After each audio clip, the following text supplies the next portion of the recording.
Yo, what's shaking, everybody? Welcome back to another edition of the Orange Bloods Texas Football Channel. I'm Geoff Ketchum. That's Anwar Richardson. Today, we're talking about new Texas assistant coach Brennan Marion and the youth movement kind of taking place inside the Texas football coaching staff in year two under Steve Sarkisian. Do us a solid, though. Like the video if we say something that's interesting to you. Subscribe to the channel. Get notifications. Comment in the comment section. You want to know how we're paying attention to the comments section? We're kind of doing this Brennan Marion video based on the fact that one of you mentioned in the comments section in yesterday's video, hey, the Brennan Marion hire kind of came and went without you guys doing a video. And we were like, you're right. We didn't do a video. It was New Year's. We just didn't do that at all. So Anwar, the Longhorns coaching staff with the addition, not just of Brennan Marion, but of Tashard Choice in a younger direction. It is one of the things I wrote about in my 10 thoughts from the weekend on Sunday night, which was just, it stood out to me that Sarkisian mentioned on signing day that the Sark after dark stuff was less about a cute little marketing strategy and more about, man, we just do what we got to do when these kids are actually available to communicate and chat. Do you want to start there, or you know what? Let's just do this. What are your initial impressions of Brennan Marion, and we'll go from there. I like the hire. You know, it's the really interesting thing, Ketch, is when we think about the majority of his hires since he's been here. I think you probably in the initial staff, you probably like 9 out of the 10 hires. I think Andre Coleman was your only reservation.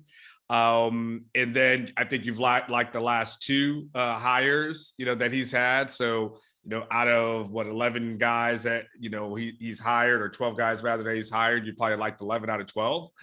I like Brennan Marion. You know, I like the youth that, you know, that he has and how that works. I like the recent success that he's had. Like it's, you know, again, I don't want to make this into a comparison thing, but I think Andre Coleman held on a little bit to things that he did in the past with receivers like a long time ago. You know, this guy comes in here with just now, like fresh. I don't know if the guy even has a trophy yet, you know, if it's been printed out, but fresh Biletnikoff winner, right? Fresh success that Pittsburgh had at having one of the top ranked offenses in the country. I think they were number 8, if I remember correctly, Ketch. So, you know, you're having a guy that's able to, you know, relatable, who's young, that other guys can say has success. You know, you just looked at, there's already been guys who have seemingly have followed him for years, even before he got here, like Xavier Worthy seemed to be familiar with him if you just read the Twitter thing. So I like it. I view it as an upgrade. I want to hear your thoughts on the Catch, but I view it as an instant upgrade in that room, instant upgrade position. And it probably, of all the positions that needed an upgrade, the receiver room needed one. I like the hire. I like it a lot. Yeah, one of the things that typically a college football coach falls into 2 categories. He's either a coach first guy or he's a recruiter first. And at least in the sense of where their reputations are built around. We could go down every member of the Texas coaching staff, and some have bigger reputations for recruiting than others. Some guys, like a Geoff Choate, for example, like that dude's here to coach. He is, and he's a very highly qualified coach. Like there's a guy that's been a head coach. He's had a lot of success, but hasn't really had a huge rep as a recruiter upon arriving at Texas. And, you know, hasn't really built that since he's been here. What's really interesting for me about Brennan Marion is he's such a young guy, but his reputation is built on coaching. Like he's going to be asked to take off as a recruiter in a way that he hasn't had a platform yet to be able to be that guy. Pittsburgh doesn't really offer you that. Hawaii doesn't really offer you that. I think part of the reason they get rid of Andre Coleman is they wanted an upgrade from the receiving coaching position. It is typically the coaching position on staff at this level that is, along with tight ends coach, kind of reserved, and running backs coach for that matter, reserved for, got to have a guy who can be a rainmaker and recruited and be an impact guy. What's really interesting about Marion is that his coaching chops, for such a young guy, he gets credit for essentially creating a go-go offense that utilizes multiple backs at the same time. What they were able to do this year at Pittsburgh, pretty revolutionary, and one of the best offenses in college football, and maybe the number one quarterback in the draft will be coming from Pittsburgh. They're, I think, projecting him a little bit. And it's going to be interesting to see where Brennan Marion goes. I think Steve Sarkisian is projecting that he's going to be an excellent recruiter because he does have a reputation for being very liked by his players. If that's the case, I think we may be talking about a guy that is more than just a position coach in the near future. Texas may be catching this guy on his ascent, and we may be looking at a guy that very soon is a coordinator somewhere, and he's getting a title at Texas, right? But yeah. I'm talking about if he proves that he's a recruiter, we're talking about a guy who is essentially worth his weight in gold, and everybody in the country will be coming after him if he proves to be every bit the recruiter that I think Steve Sarkisian is kind of betting that he's going to be. Yeah, I mean, and so there has to be some sort of vetting process that he went through, that Sarkisian went through, to kind of have him be able to project, what will, happen and what will occur. Marion comes into a situation when he comes to the state of Texas where he has recruited here in the past. So don't get me wrong, he has recruited here in the past. But to your point, Ketch, now at Texas, you're expected to win against Alabama. You're expected to win against Ohio State. You're expected to win against the A&Ms of the world, like OUs. Like you're expected to win those head-to-head battles. And then a lot of times, as you know, here, you remember more for the losses than you are the wins, especially if it's like, no matter what, Evan Stewart ends up being on Andre Coleman's, tombstone here, right? He had him at one time and then you lost him. And, you think of, Coleman, and you think of more of the losses that happens, like a Winfield or a Stewart, more so than the wins. And so, that's the thing that when he comes in, if he starts winning the battles that he should be able to win, especially like you said, being young helps, being relatable helps, being able to have current success with a Jordan Addison. Everybody knows, if you're a receiver in the room, like, an average person may not know who Jordan Addison is. I guarantee every receiver in that room knows who the hell Jordan Addison is. And to be able to say, okay, he worked with that guy and helped him get a Biletnikoff. I don't think it's any coincidence. And you know that Xavier Worthy always sets out goals, but he even put, on one of his recent goals for 2022, Biletnikoff, right? And I think he put around like 1,600 yards receiving. And I got to go back to what he put on his tweet as far as the touchdowns. But you look at that and you go, that's pretty achievable. That's pretty achievable when you have that guy coaching. And what's interesting, Ketch, when you watch some of his clips that are, available through his Twitter, you see a guy that seems to be really relatable. The thing that really impressed me out of all the clips, Ketch, is one of them where one of his receivers didn't do the right job within the video. And then he goes, that's coach's fault. And he drops and starts doing push-ups himself. And I'm like, that's an anti-coach, right? Because how many, you know, I've been doing this for years. Coaches are quick to throw to everybody else under the bus. They're quick to be like, hey, we just need guys to execute, AKA, that's not us, that's them, right? It's always the player's fault. It is very rare when you hear someone say, like, that's me, that's my bad. Let me come out there and do these push-ups with you. Little things like that, I start saying, all right, this is a guy who has a hell of a lot of potential. And if he can do what we think he can do at Texas, to your point, 2 years from now, 3 years from now, we may be talking about a hot commodity in college football. Well, and I think he's already a hot commodity. I think someone would have been coming after him even if Texas hadn't. I think that he would have been a guy that, I could have seen him at a lot of different places across the country. What's really interesting, look, there's like a multi-universe, there's another universe out there where Andre Coleman gets credit for the development of a true freshman in Xavier Worthy and is able to hang that on his resume and say, that guy came in without a spring and I got him into being the best freshman in the country and like, look how good of a coach I am. In a weird way, Brennan Marion's resume actually reads more like Andre Coleman's than it does a guy like Tashard Choice, who, while he was at Georgia Tech, you could point to 4-star running backs, national 100 level running backs that he was able to recruit. And then obviously Jamar Gibbs ends up being a guy that transfers to Alabama, but had a big year this year that Tashard Choice can say, that's my guy. I helped build him up. You know, Tyler Lockett had been that guy for Coleman. He'd been able to say, look at this guy's development. That happened on my watch. Marion gets credit for a lot of what's happened with Addison, right? Like that's the guy that he's going to hold up and say, do what I do and you can be like this guy. I want to know if you agree with me on this. Brennan Marion's Texas tenure will be defined more by who he's able to land in recruiting than the success he's able to create on the field. It's a fascinating question, you know, because I think the fans will judge the recruiting thing. But what I will judge, Paulie, more so than anything else, is the development component and who he develops outside. For me, who he develops outside of Xavier Worthy, because I think we feel like, Xavier Worthy, I feel like is already on that trajectory, and he just needs a good coach to fine tune him and get him to where he needs to be. Because if a guy lands here in the summer and hits the ground running, I don't know how much coaching you did in 1 month or how much like fine tuning you did.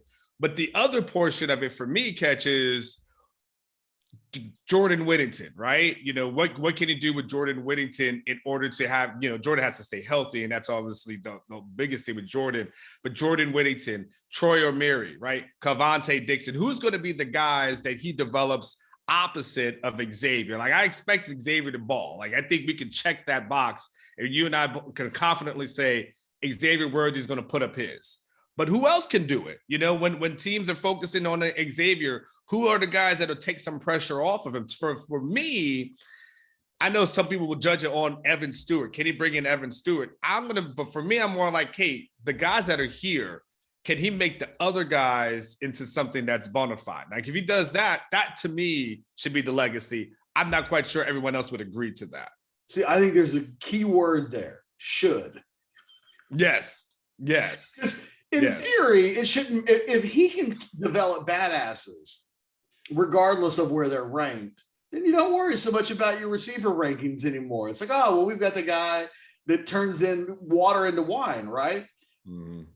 But that should, because I don't disagree with you. Like, if you tell me that Brennan Marion's able to come in and this receiving core develops more than Andre Coleman was able to do with it last year, if you take Xavier Worthy out of the mix, it's a very empty wide receiver room with accomplishments. Jordan Whittington gets hurt, and then and the injuries played a role. I mean, who knows what Troy Omeire would have looked like if he ever could have stayed healthy. But like, shoulds is a magical world in the world of college football. A whole lot of things should happen. Yeah. I tend to think recruiting will be the thing that defines Brennan Marion at Texas. It's funny. I think there's a lot of reasons why you would look at Andre Coleman and strongly criticize his body of work in the last 12 months. But I think the thing that ultimately cost him his position is the fact that he struggled as a recruiter, that they offered 12 in-state wide receivers this past year from the state of Texas. And the reason why they had to offer 12 was because they either A, couldn't get them, or they couldn't hold on to them once they did get them. Mm-hmm. If Evan Stewart, look, I think back to the recruitment of a guy like Junior Angelout. Like, we know how important an assistant coach can be when he's recruiting the right guy. And Andre Coleman could still be here if Texas had signed Evan Stewart, maybe another big-time wide receiver, and those guys are saying, I'm coming here because of this guy. I think Coleman still has a job at Texas. So weirdly, I think Coleman was replaced for his lack of recruiting chops. And bringing in Brennan Marion, they They don't have a guy with known recruiting chops. And I don't think it's going to be a problem. I'm looking forward to seeing what he can do as a recruiter. But in 2 years from now, if he hasn't landed an Evan Stewart-like recruit to put on his resume, then I think that it'll end up being something that potentially holds Brennan Marion back. He'll fall into this category as he approaches the age of 40 as a guy that can coach his ass off, but not a guy you want chasing a 5-star prospect in recruiting. And weirdly, in college football, the ability to chase a 5-star in recruiting is just more valuable than actually being able to develop that 5-star wide receiver. My gut instinct is that Brennan Marion is going to be a head coach one day.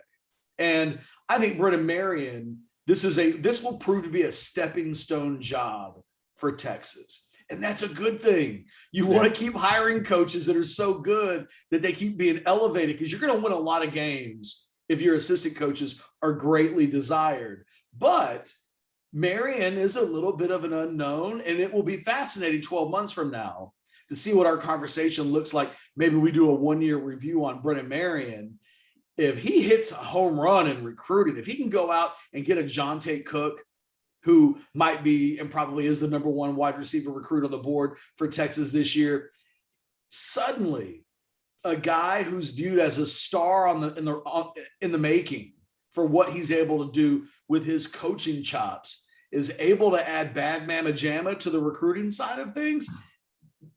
Like I said, guys like that are worth their weight in gold. And I think Steve Sarkisian is gambling that that's exactly what he's done. He's landed a guy that's going to be worth his weight in gold. Well, let me ask you this, Ketch. I'm glad that you mentioned that, because you actually led into what I was going to ask you when you mentioned Jonte Cook.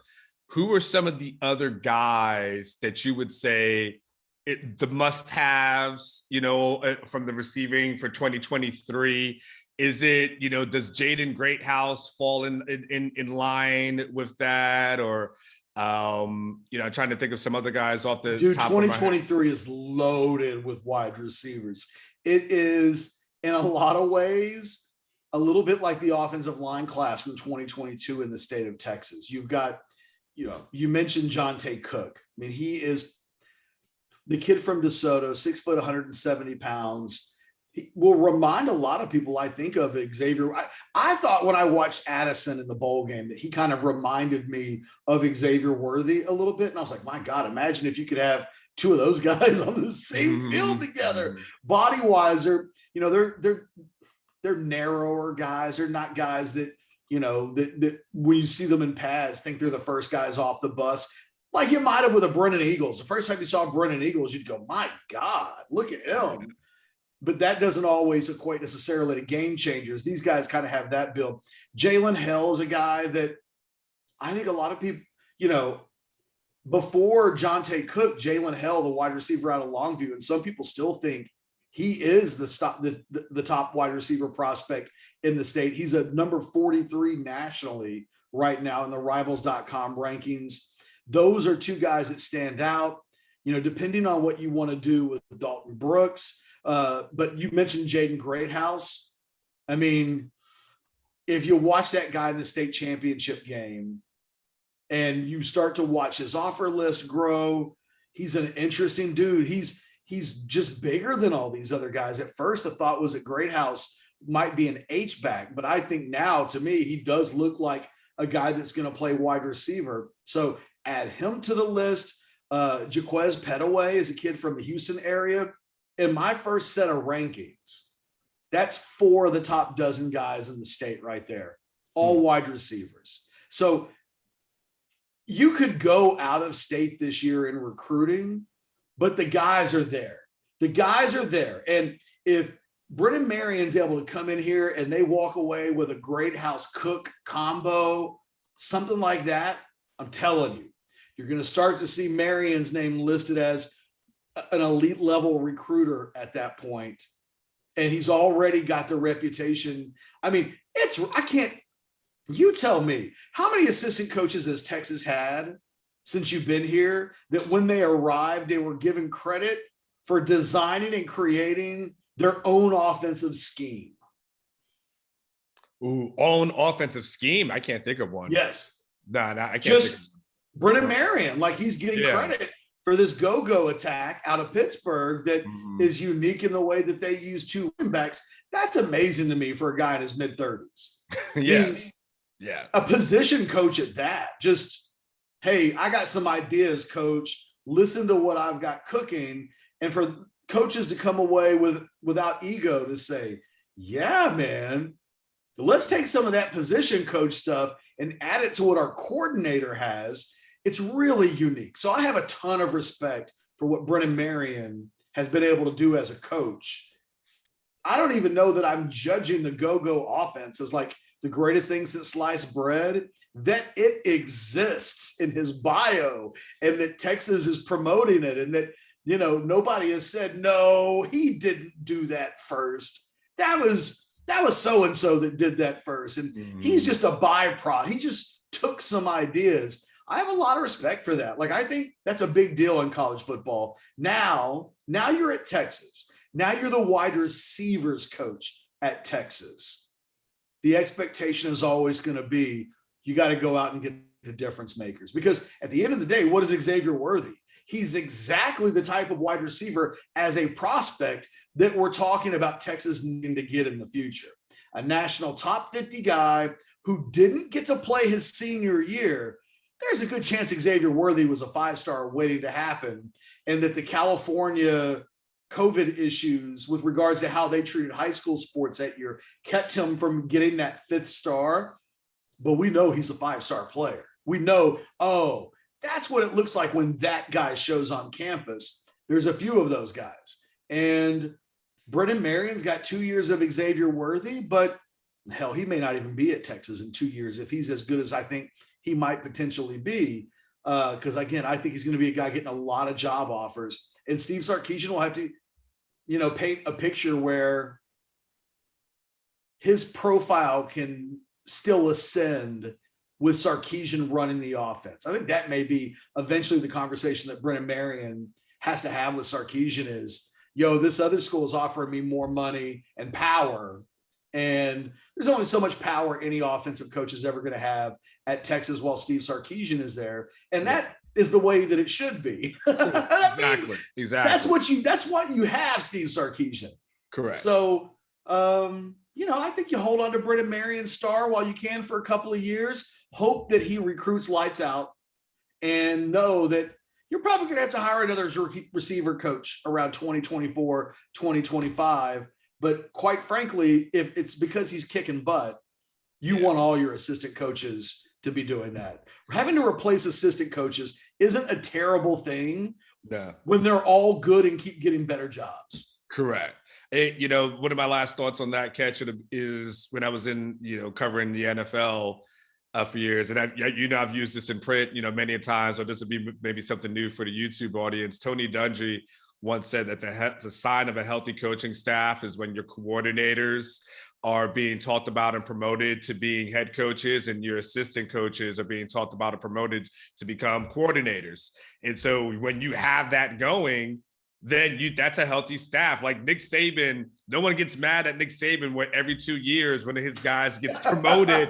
No one's like, man, Nick can't hold on to anybody, man. That's crap. Like, no, it's because you're winning. And if you're winning, that means like that's a healthy staff. What's not healthy is when you're in year 3 and no one's gotten a job offer somewhere, or there've been a couple of interviews and no one, that's when you're in a non-healthy staff. Like you want to see a Stan Drayton come in and get a head coaching job after 1 year on your tenure. Tom Herman can take some credit for that, for being the guy that hired him.